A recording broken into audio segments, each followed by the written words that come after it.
And I'm just going to make sure that that works there first before starting the presentation.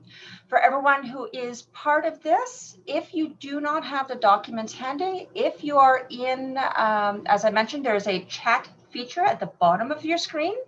There's the chat. That's where you'll find the documents for today's meeting.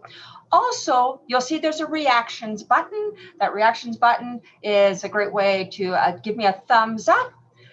And if you want to let me know that you have a question, you could do a thumbs up there, and it'll come up just like as you see on my screen, a thumbs up there, and it'll stay there until I ask you to take it off.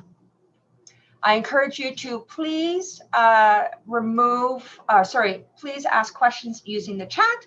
That'll help everyone to keep the meeting flowing well, and it'll give us a good opportunity to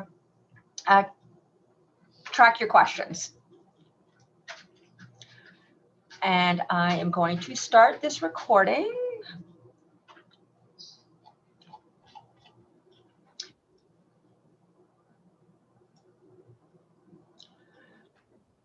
So I just have one question as well. Is there more than one person participating under one name?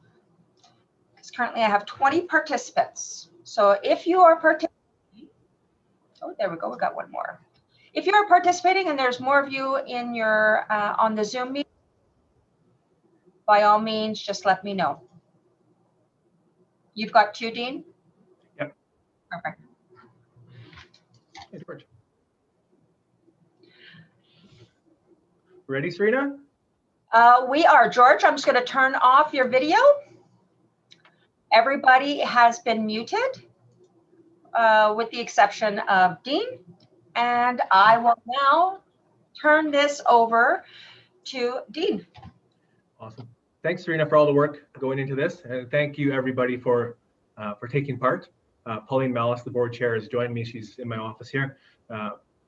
Normally, we'd gather in person and we'd acknowledge that we're on Treaty 6 land and the traditional home of the Métis. I think many of us still are. Some people are virtual around the continent, which is very interesting. We are all treaty people, and we do need to recognize that and work towards reconciliation. So our AGM is clearly different than it's been in the past. We will go through a series of slides, and Serena's mentioned how to ask questions. One question topic we wanted to discuss early was the recent announcement on Monday about the Regina YMCA. So the Regina YMCA announced on Monday that they are closing 2 of their 3 health and fitness centers. And they will focus on the health and fitness center of the northwest end of the city, which also has 2 of their childcares in it. So the Regina Y has, I think, 6 childcares. So they're going to continue to offer that service in Regina and Moose Jaw. And they've got school and community-based programs, which they'll continue to offer. So it was obviously a difficult decision for the board and the leadership there. COVID played a huge role in that as well. The repercussions for us is that people ask, well, are we in the same state as them? And I would answer that I think we have a different community, a different YMCA, a different board, and we've taken different direction in the last 10 years. So I think we are in a more positive, more optimistic kind of situation. It's still, delicate right now with COVID, but we've made a few different decisions in the last few years which have helped stabilize our Y and allowed our Y to grow in a few different areas. So we'll talk about some of those decisions later on in the CEO report, but there are, it's obviously disconcerting when any Y closes, especially a close one to you and one that many of us have been connected with. But I want to leave people with a note of optimism and hope that we are trying to be as in charge of our own destiny as possible and making smart decisions, and we're working towards being a sustainable Y. And then I'm going to turn it over to Pauline. Hi, everybody, and welcome to the 113th Annual General Meeting of the Saskatoon Family YMCA. I start by modeling my new fabulous face mask, which says, I love my Y. I know you're all jealous already.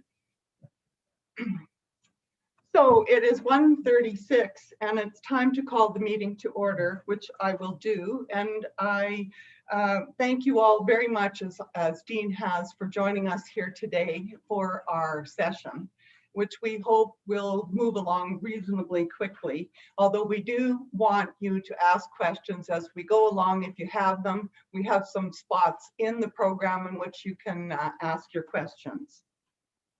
So with that, I would call the meeting to order and I would turn it over to Serena for the credentials report.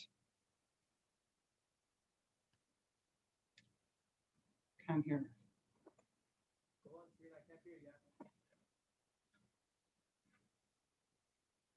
Serena, we can't hear you. Sometimes you just forget to unmute. When I muted everyone. So for today's call for our AGM, we do have 30 participants who are voting members. So we do meet quorum. Want to also remind everyone we are going to have some polls that we will be running as well. And if you have questions, make sure to use that chat feature or put a thumbs up. When we get to question period, we will be able to get to you. If you're looking for the previous year's minutes and audit results, you can go to ymcasaskatoon.org/resources or the resources tab. Also within the Zoom chat, you will find all of the documents here as well that you can download that are particular to this particular meeting. I would like to just try a poll. It looks like there's somebody my polls are not coming up on my end, so I will have to work on that. But we'll do a test poll here before we actually do the official polls.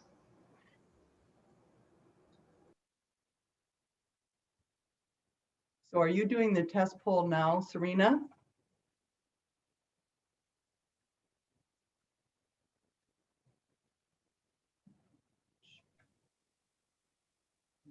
So what do we do?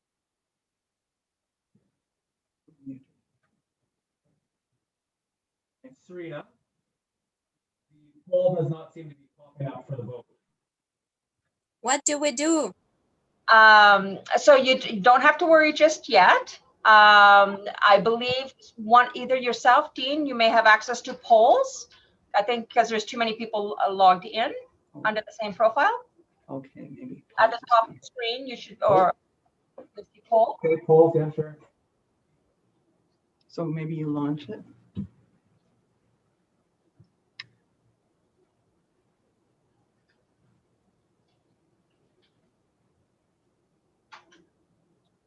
Okay, so you can ask them to go on and fill it out.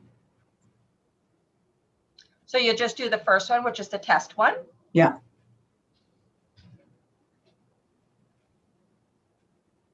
Did it work?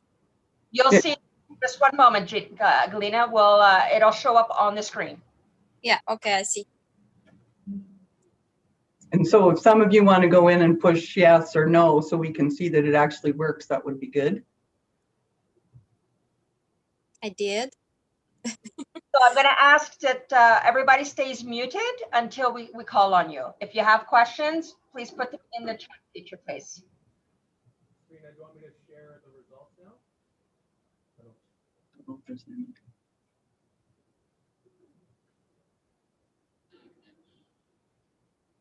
Well, polling is closed, it says, so that's okay. So at least they know what it looks like. Okay, so we're going to hope that Serena can get her end sorted out there because we're coming up on the very first time when we're going to need that.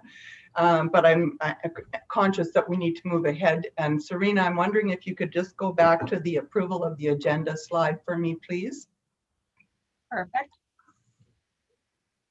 No, the other way. Go the other way. I want people to see this. Oh, here it is. Thank you. So you can see that we put together an agenda today that includes what we just did, the credentials report, our minutes, my report, the audited statements, the appointment of auditors, the election of directors, and some thank yous.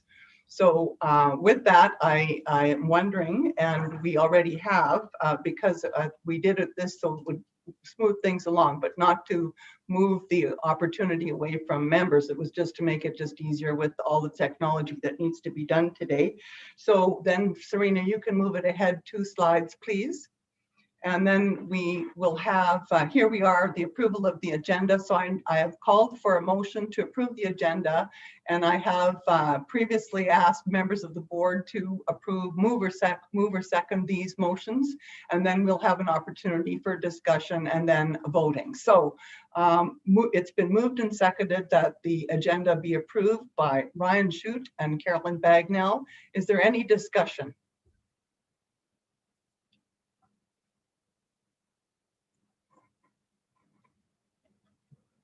No discussion? Seeing no discussion, then I would ask all those in favor to approve.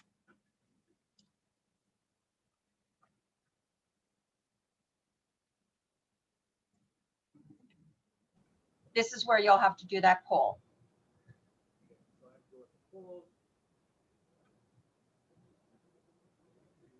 Pauline.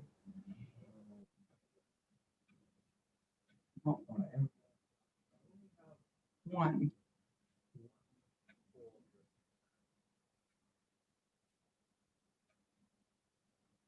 There we go. Oh, there we go. Okay, very good. There it is. Launch the poll. You have to launch it. Okay. All right, good. So everybody can vote.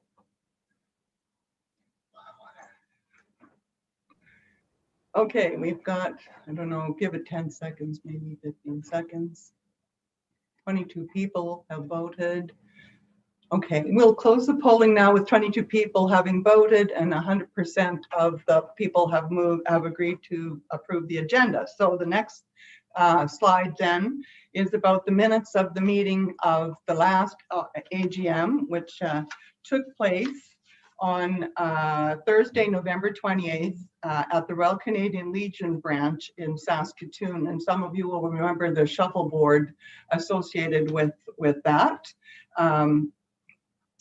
Evening. Anyway, these were distributed in advance to everyone, and I also have had 2 members of the board move and second it. So we're present at the last meeting, at the last AGM. So it's been moved by Carolyn Bagnell and seconded by Ryan Chute that the minutes of the 2019 AGM be approved. Is there any discussion of that motion? I think Dean's already put the poll up, so if those of you who want to move ahead and want to, we'll give you a couple more seconds to approve those minutes.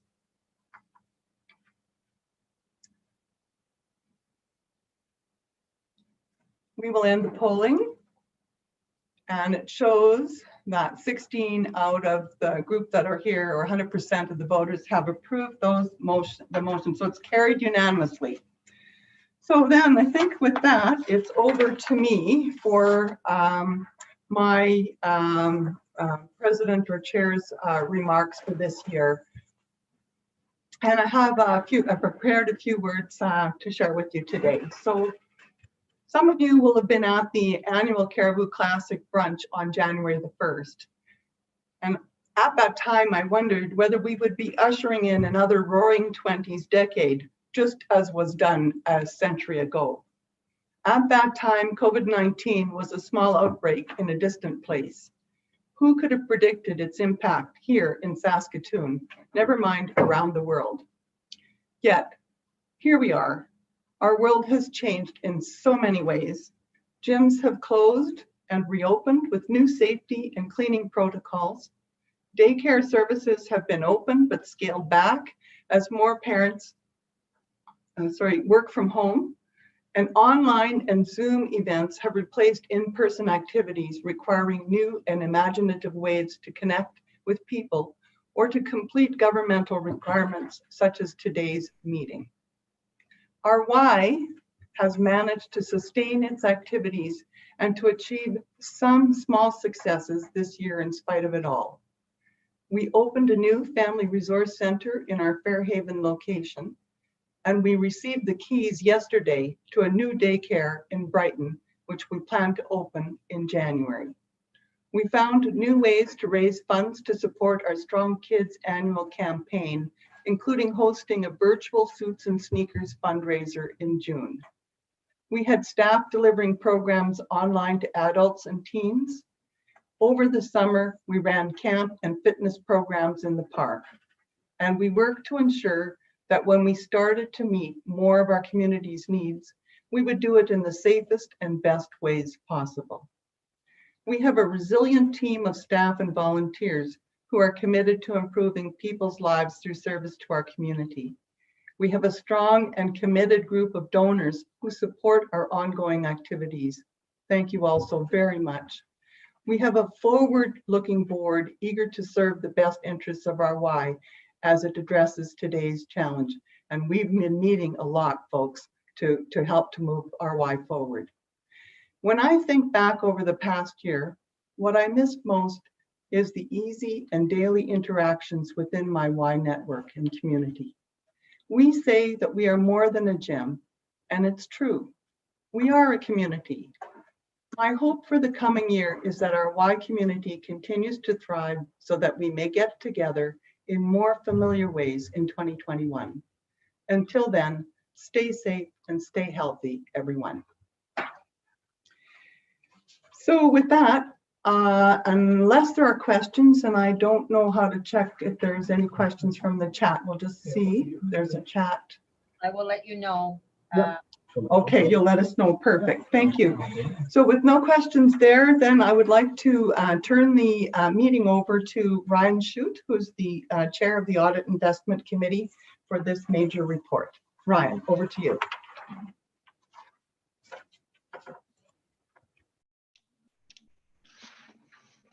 Hey, everybody. Everyone can hear me okay? We can. Awesome. Thanks, Rena. Awesome. Thank you. Perfect slide. So it's been a very unique and different year at the YMCA with the changes due to the pandemic. We've seen decreases in revenues from the health and fitness side, as well as in childcare and before and after school. Net revenue decrease of about 1.5 million, and that's entirely related to program closures. Prior to the pandemic, our membership and daycare were on the way up with increased enrollment to before and after schools, and the childcare and membership was doing well. Also, as part of the revenue, we'll note that we did receive the government subsidies for payroll of about $700,000.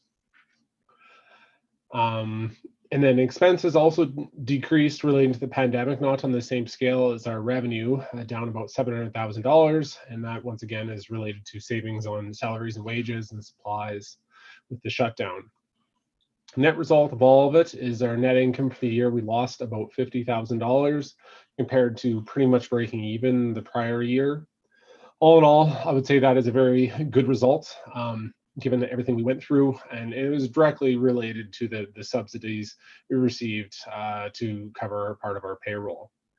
Our cash and short-term investments remain strong at about $850,000, minimal change throughout the year for that, and we have very minimal debt to speak of, so we remain in a strong financial position with that. We received an unqualified audit again this year. We've drawn down our cash very minimally throughout the year, and we've also continued to invest in the facilities as best we can, about $900,000 over the last 2 years. Our cash position provides us with some protection for future potential COVID impacts. That's not to say that you know, if another significant shutdown again, that we wouldn't run into problems, but we feel we're in a good shape as we could be. The payroll subsidy has significantly reduced our net loss, and we understand that there are some extensions coming to that. We're not sure what they look like yet, but they should help continue to subsidize our operations for the time being. And if there's a broader shutdown, we hope those subsidies help us again as well. Next slide, please.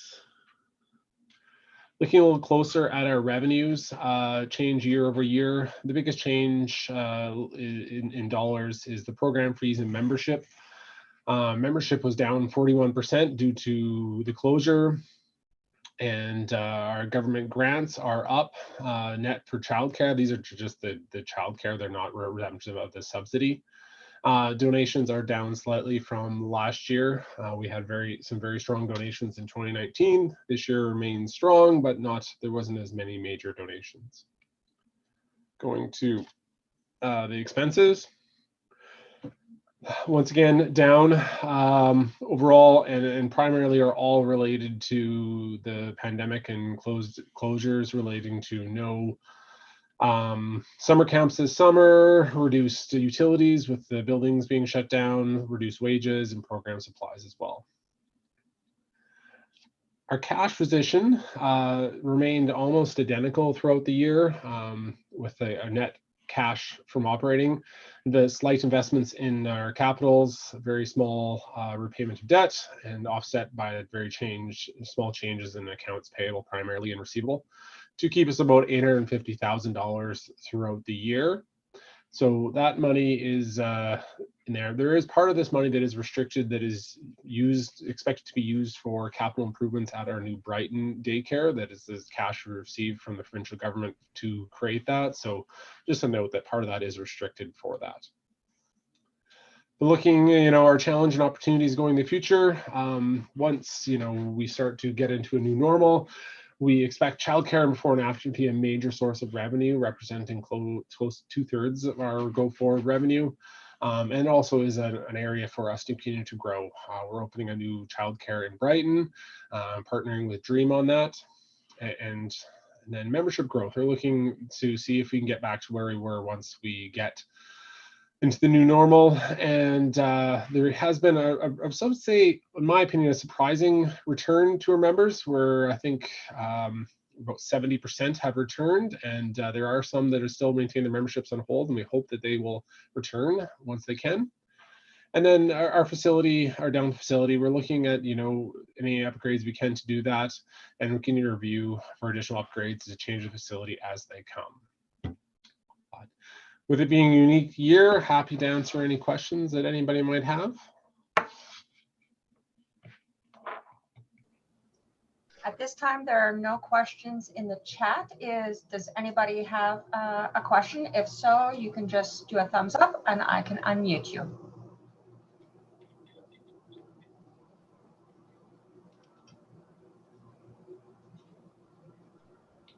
So with that, we will assume that there are no questions.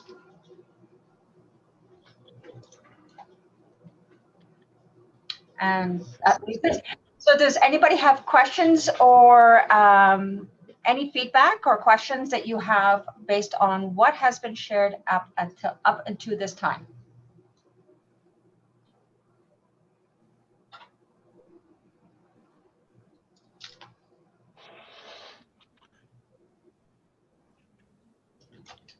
Ryan, are you able to do the moving and the seconding? So Ryan, we have a question. What is our bank debt? Currently, we don't have any debt to the bank. The only callable debt we have is a small loan with YMCA Canada relating to a program, a new registration membership program that ultimately was successful, but there's a small amount of debt, I think around $20,000 related to that. We don't have any outstanding balance on our line of credit or any other type of term debt with the bank. Perfect. Any other questions?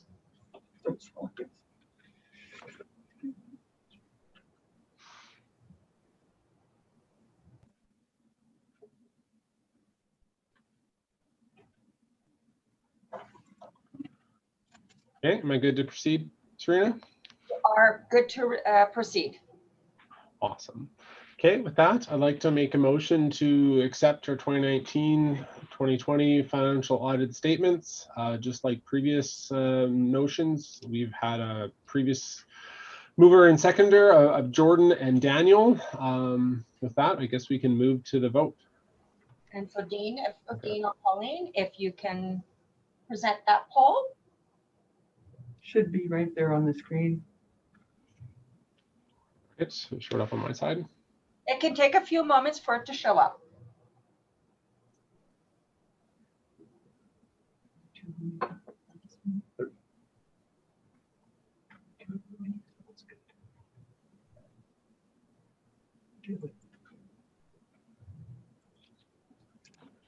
Okay. All right, with that, we have unanimous support for it. Thank you. Moving to the next one.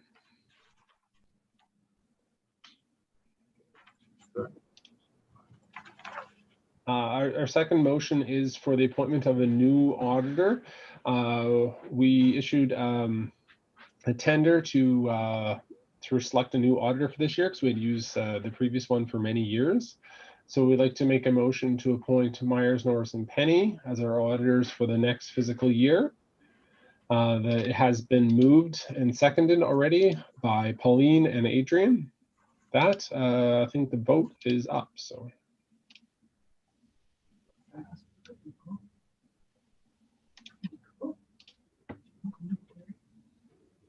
And we want to say thank you to everyone for your patience with the polls. We know it's a new way of doing it, and because I'm not doing it, so we may have the wrong polls at the wrong times, but that's okay. The right polls will show up when there's as they should.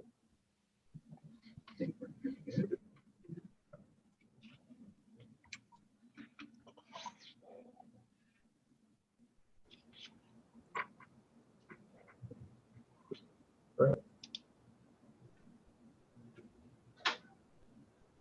Ryan, that one was approved as well. Can you hear me?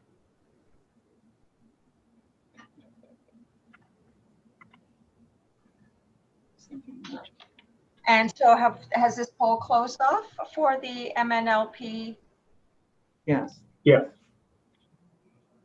We had 20 Yeah, people that's so voting true. in favor and no one against. Perfect. Perfect. Thank you. And with that, I'll pass it on to Caroline.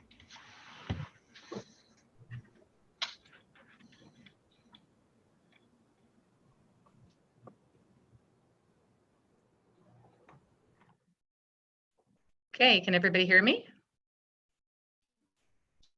We can. Yes. Okay, perfect. So we have a number of current board members who wish to stand for nomination for another 2-year term ending in November 2022. Ryan Chute, Arian Andoki, Carolyn Bagnall, and Drew Bilbo. We would like to recognize our board members who have 1 year remaining in their 2-year term: Pauline Melis, Daniel Ford Beavis, Josh Marco, Mike McCaig, Jordan Allen, Paul Miazga, Tim West, and Michael Sueya. There are 2 directors who have completed their terms on the board, and we want to thank them for their contribution to the YMCA and the community: Ralph Schneider and Ann March. There are 3 volunteers who stand for nomination for 1 or more year of a 2-year term as committee members: Jerry Grandy, Eric Klein, and Don Story. We would like to recognize our committee members who have 1 year remaining in their 2-year term: Merlin Chouinard, Fred Duca, Gerard Gardner, and Vic DeFair. There is 1 new board nominee who has agreed to volunteer as a new director. This nomination is for a 2-year term ending in 2022, Shannon Friesen. So the motion before everyone is that the nominations for director to the board of the YMCA of Saskatoon for 2020-2022 be accepted. That has been moved by Arian and seconded by Jordan. Are there any questions?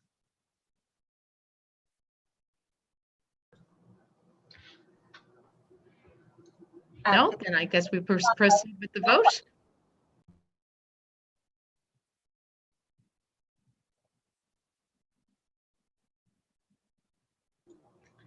Please let me know what the tally is for the vote.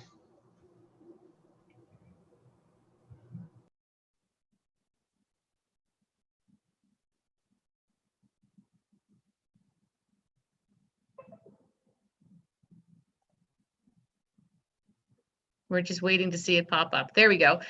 So the motion has been accepted. 100% of those who voted have accepted the new slate of directors. And that's me. And I think I'm passing it off to Pauline now. That's right. Hey, hi everyone. Thanks again. Thank you very much, Ryan and Caroline, for the work that you've done on those 2 committees this year, and to everyone who's put their name forward to be on our board. I really appreciate everyone for doing that. And one of the things I think about is you can see that it takes a village, in our case, a very large village, in order to support the YMCA. And I really also wanted to say a special thank you to the board and committee and Parent Advisory Council members. And that's why the list looks so big on the last slide. We don't often recognize the Parent Advisory Council members, and so this is a snapshot in time of their work. And also a special thank you to our fitness and aquatics volunteers. You know that our organization just simply cannot function without you and your ongoing support. And we so appreciate all of you for all that you do to make our Y so successful. And now there's a couple of people who are leaving the board, as we saw, and I thought it would take a moment to say a few words about each of them. And first is Anne March. And Anne, thank you so very much for your 6 years of dedicated, thoughtful, and professional support for the YMCA. Your strong voice and vision will be missed on our board. We will watch for you in fitness programs though, and we know you will continue to support us through the years ahead. Thank you so much. I appreciate your friendship and your ongoing support. Can we all give a round of applause to Anne? And then if you move forward one slide, Serena, I would also like to say a great big thank you to Ralph Schneider, who we are doing 2 things for Ralph today. First of all, I want to thank Ralph as a member of the board on 2 big terms. He served in the 1990s and again over the past 7, 8, 10 years. And Ralph has been a consummate volunteer and a very strong proponent in his very quiet way, behind the scenes, one might even say, for our YMCA. We are delighted to know and to tell everyone that you are being honored with the Honorary Supporter Award this year on Philanthropy Week. Your dedication and support of the Y is significant and greatly appreciated. As you step down from the board, please know that we will miss your wise counsel at board meetings. We know, though, that you will stay in touch, and we will definitely need some humorous anecdotes in the days and weeks ahead. Please keep those coming, Ralph. Thank you for your service. You exemplify the values so very well that the Y strives to achieve and uphold. Thank you for showing us all the way and for choosing the Y as your community. I think there's maybe a little video here. No sound. There's no sound, Serena. My apologies. Let me start this over again. My sincere thanks to the YMCA and the Association for Fundraising Professionals for nominating me for this award. I'm gratified and humbled by it. I've been associated with the Y since my childhood days in Regina, where there were no gymnasia at the time, so my only outlet was to attend the Y in Regina, and I've been a member ever since, by and large, in both Regina, Toronto, and Saskatoon. And I appreciate the importance that the Y has for a good community, and I think the YMCA in Saskatoon continues to do excellent work, of which I'm happy to be part. Let's all give a big round of applause to Ralph and congratulate him for his award and for his many years of service to the YMCA board. Now I'll turn the meeting over to Dean for a CEO report. Turn over like that. People can hear me and see me, I'm hoping. Okay. That's you. Yeah. Okay, thank you. thanks for sticking with us. It was me sort of managing some of that, the technical difficulty. Sorry about that. My VCR in the corner is still flashing 12, so it gives you an idea as to how good I am at that sort of stuff. So the CEO report. When I originally wrote this, I said there's never been a more challenging year in our Y's history, which is not true. Our YMCA went through First World War and Second World War, and they shut down for portions of those years. And the community went through those with the Y. But this is definitely the hardest year in our last 35 years. And the challenge is not over. Skip to the next one here, Serena. This is where we were last year. I remember doing last year's AGM, some shuffleboard noise behind us. We had about 2,300 members. We'd grown the year before. We were sort of plateauing. We had 250 families in childcare, and we were growing. And we had 700 kids in our before and after school programs, and we were being very innovative. So I just wanted to know those numbers because they come up again later. Okay, we can go to the next.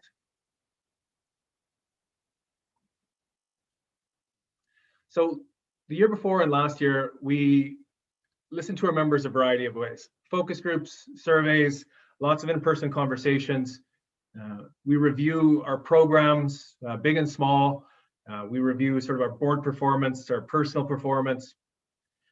And we tried to increase benefits to members. So a few less renovations in the downtown center this last year than the year before, but still slow and steady improvements. Kept improving places for members to connect. And we definitely offered new programs, a lot of new sort of youth programs, which is very interesting stuff.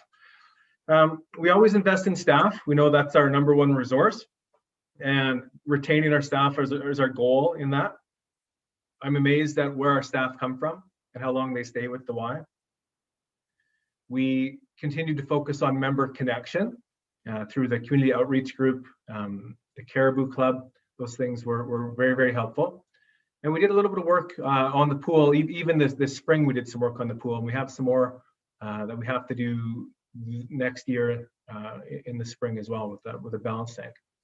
And with the growing number of people in our children's programs and our school programs, we sought out opportunities to support them through grants for equipment and training in our before and after school programs and some improvements in our childcare. This is a normal year. It's a delicate balance. Health and fitness is a very, very tough world to live in. We have increased capital costs all the time. The staff and volunteers are stretched. So it's a very, very delicate balance. We grew our staff team, and there's marketing, grant support. We restructured a little bit with some managers to help the Y grow. The board had done a lot of work on funds development and board capacity, and we were eagerly anticipating some future opportunities. Okay, next slide.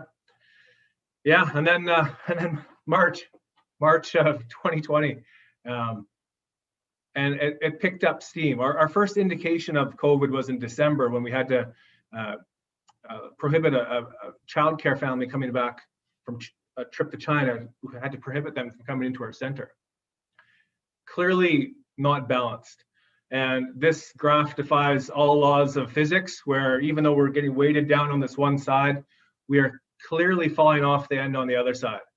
We closed our health and fitness aquatic centers. We immediately closed our school programs. We laid off, I think, actually 141 staff. We were unsure how long this was going to last. We knew it was going to be, the closure was going to be perhaps up till September, perhaps up to December. It had a significant impact fundraising, and there were stressors at all levels for families, for community, for volunteers, for staff. On the positive side, oh, we're going to back up just a little bit. Let's back up one more slide. There we go. On the positive side, the board was actively involved in our conversations. They were putting up with weekly Friday Zoom or team, or I think it was the world's worst conference call, our first one, where we had some on team, some on a speaker, some talking through my phone, through the computer, but they were involved right off the bat. The staff, the managers and directors were ready and able to do anything and to consider anything, including working in different departments. They made difficult decisions of laying staff off, we're trying to do as best we could. We knew we were going to reopen with a staged approach fairly early on, so that was where our planning went. Y Canada and the Western YMCAs came up with a variety of resources for us to use, plus the resources we were making ourselves. And in the midst of that we still managed to successfully get a grant and open a family resource center, which was another, a shining bit of hope. Okay, next slide. Then we reopened and we got a bit of balance back, still leaning down on the COVID though. We're still not positive. When we started accepting health and fitness members, we weren't sure how many were going to come back. We were very low numbers in the summer, 10 to 15% of our members were coming back, and sometimes you'd have 30 people in the building in the whole day doing health and fitness, where some days we weren't sure. Sorry, I gotta get rid of those things. We weren't sure if childcare was going to close fully, even though our childcare has stayed open. The use of them was very, very minimal, down to about 10%. We were having increased costs. You can imagine buying cleaning supplies and plexiglass during that time. The costs were astronomical, and we had fewer volunteers. The volunteers were rightfully concerned for their own sake and their own families. So the number of programs we could offer really rested on a lot of the staff, plus actually some of the volunteers that are virtually with us, Norma and Chris, thanks very much, who were doing some programs in the park. As the summer went on, we adjusted our approach and we switched to everyone has to opt out if they're going to be a member. And we got up to 70% of our members back, which was a really positive sign. That number's decreased though lately. Childcare, the number of people has been increasing in our centers, which has been really positive. And the wage subsidy, we're hoping that it will get extended, and the rent subsidy has changed and should adapt.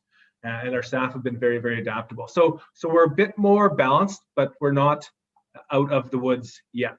Okay, we can go to the next slide here. So the number's gone from 70 to about 60% of our members who are still active. About 1,340 members are active. 2 years ago, we were at 2,600 active members in the fall. But we have this large cohort, that's the word of the year, we have this large cohort of about 500 members who have not canceled, but who, on top of the 1,300, we've got 500 people who are on hold. They want to maintain their connection with the Y. They're not canceling, but they're not quite ready to come back. And we've seen that number increase since September, where it was 300. Yeah, and absolutely. The people on the call here who have been utilizing the Y, whether it's childcare, teaching fitness classes, coming to fitness classes, who've maintained their membership, sometimes right from March 15th on, thank you. That was a huge vote of confidence, and we love that you've helped us out.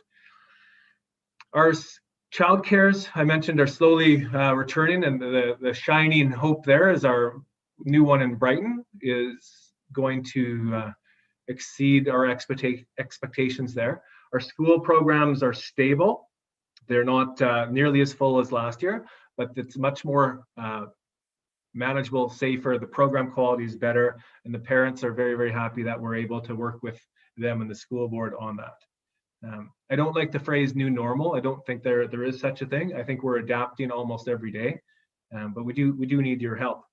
And we do need the continued dedication of the whole range of members and volunteers. Okay, we can move forward. So remember the slide a number ago where we had these great numbers of 2,300 members? This is where we are now, just to give you a perspective. So 1,345 active members as of, I think, yesterday. And actually, I think 502 on hold as of yesterday. So those numbers continue to trend up. The way I see the Y, we have three large legs under our table for support. We've got membership, we've got childcare, and we've got before and after. And if those three legs are stable, then our table is stable. This is not trending the exact way we want it to trend. It's still positive, and it's ahead of budget, but it's still, it's disconcerting for sure. Our number of families in childcare, again, has sort of shrunk the support through childcare, but we believe by adding these 77 spots in the Brighton childcare, that number will pick up again. And the 325 children, that's drastically different than last year's before and after school care. Part of that is because we've got different limitations in the schools, and we've eliminated some casual and drop-in programs. So those 325 kids are primarily full-time or permanent part-time in our care, and they're there almost every single day. So this is where we are right now. Okay, next slide. We knew early on during COVID amongst the staff and with the board that we needed to have some guiding ideas for all of our decisions.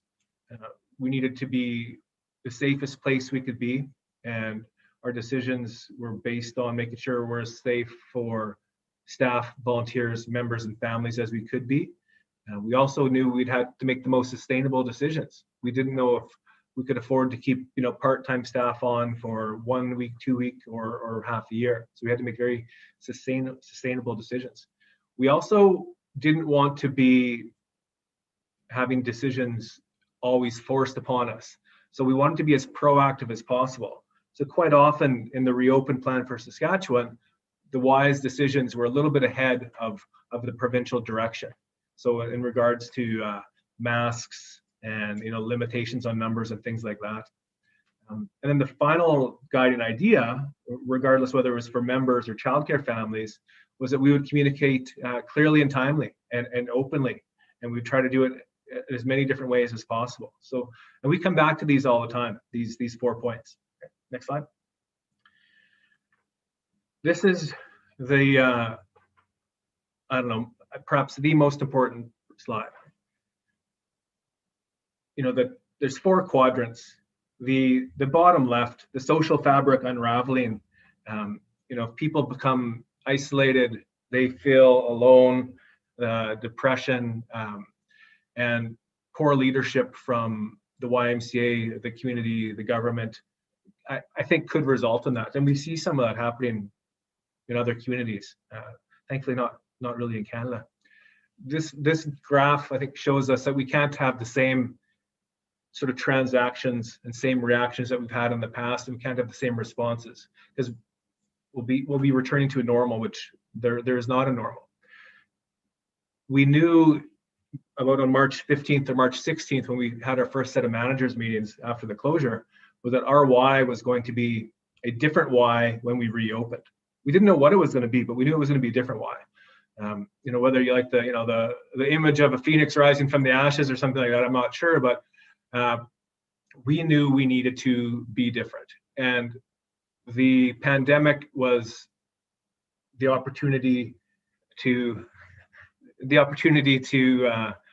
really focus on what can we do that will help the community more, and what can we stop doing, and what don't we need to do, because we have limited bandwidth, and we really can only focus on the things that are going to help us become this new why.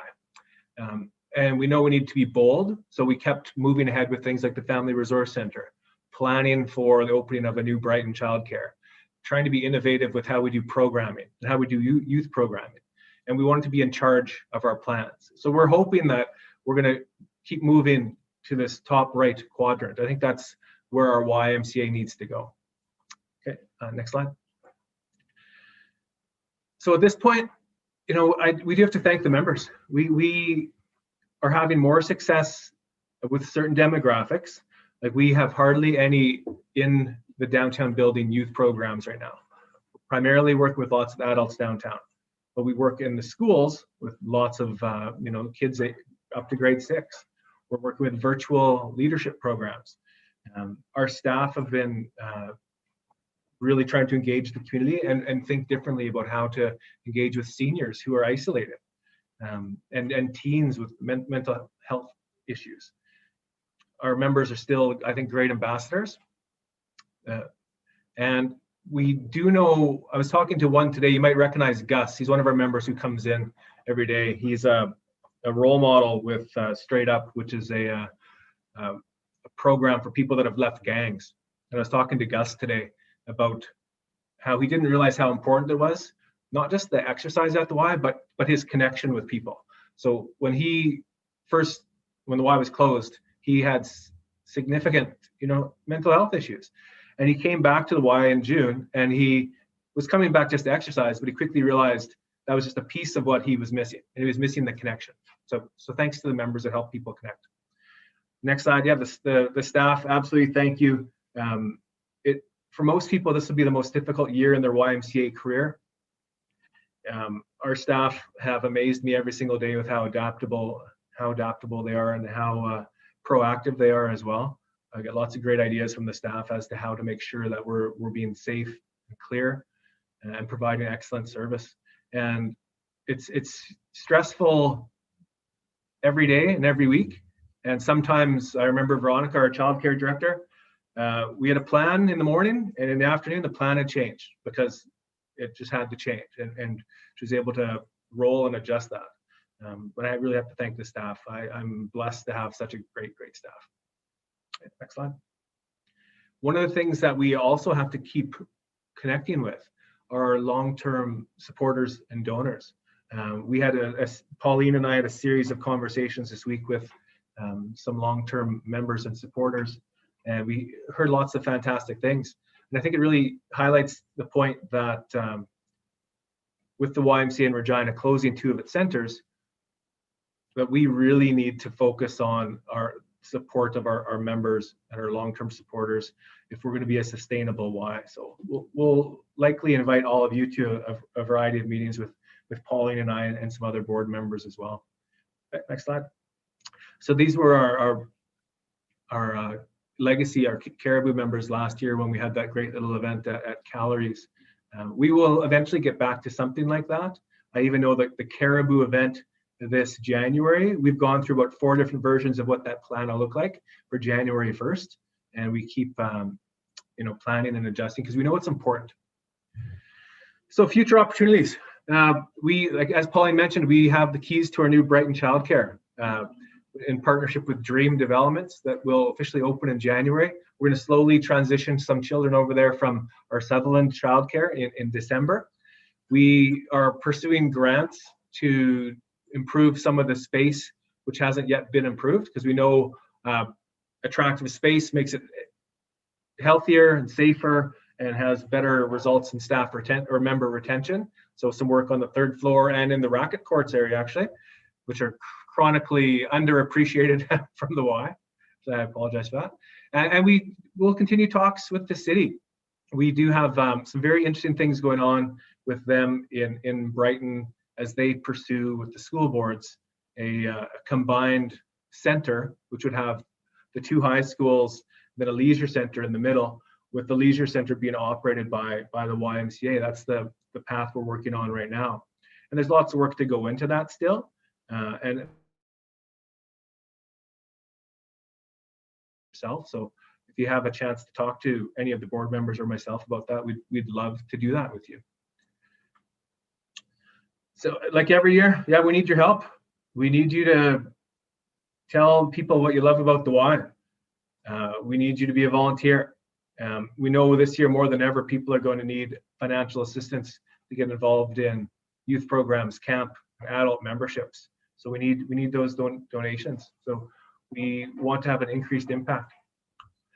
And yes, we do have one final video. It's a great, Serena has worked on this video, and I think it really, in 15 seconds, it really encapsulates some thoughts about the Y. So I'll turn it over to that video. How do we make champions? One more push. It's not the gym. It's one more lap, one more cord, one more minute. Because sometimes all you need is a little push. Thank you for that, Dean, and thanks for that wonderful video, Serena. Very, very nice. So Dean, thank you to you especially. I think our Y's benefited greatly from your leadership over the course of this last year. It's been a very difficult year for everyone, and we've certainly learned a lot as we work together through this. And I want to say thank you to our Y staff. It's been a very difficult time for everyone. You know, you heard Dean say we had to lay off 141 people at one point in the year. And some of you may not even be aware that we have that many staff, but I mean, it's quite an amazing thing, and we've done our very best to bring them back on board as we possibly could. So I just wanted to say to all the staff, especially, please know that we all very much appreciate your efforts to keep our Y community safe and strong. And then I wanted to just follow up one little thing with Dean about the memberships, and that is, if some of you know people who are currently have their membership on hold, if you could reach out to them and just tell them that, you know, they may not be able to come to the Y for reasons of safety and health that they're concerned about, but perhaps they might consider donating their membership fee to the Strong Kids campaign. It's going to be launching soon. A few folks did that in the spring, and that helped enormously to provide support and relief to several people who would not otherwise have been able to utilize our day camps, for example, and other things over the summer and over the fall. So if you have a chance to do that, I'm sure that Serena or Dean would be very happy to talk with you about that. If you don't think you'll be in and don't want to actively engage your membership because you're not actually participating in the physical activities of the Y, you can still participate in some of the other activities that we provide. And so with that, I think there might be a few questions in the chat room before we leave. And Serena, I'm just going to look to you to see if there's some questions there.